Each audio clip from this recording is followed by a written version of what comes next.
How many states don't require workers' compensation insurance?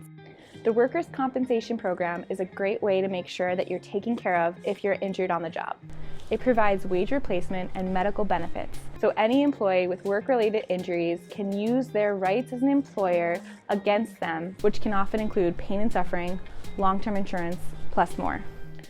The laws surrounding workers' compensation can be complicated, which is why it's important for employers and employees both to understand the basics. Every state has its own set of rules with varying degrees in severity, depending on what type of work or the industry an individual is in. For example, there are special laws for government employees as well as those working in certain industries, like railroads. In the United States, every business needs some form of workers' compensation insurance for their employees.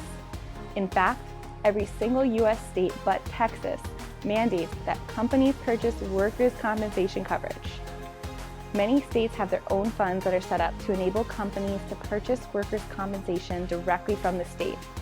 The idea behind this is that by enabling companies to purchase workers' compensation directly from the state, it'll be more affordable for them. Here's a list of states on the screen, so pause now if you want to read it, that offer competitive state funds.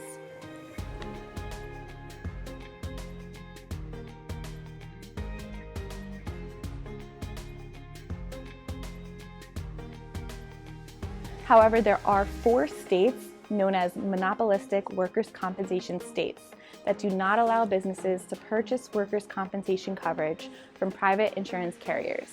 The 4 states are North Dakota, Ohio, Washington, and Wyoming. This means that laws prevent businesses from shopping around for the best premium rates. I hope I've answered your questions, and if you need any further explanation, just leave a comment down below. Don't forget to subscribe for more insurance videos.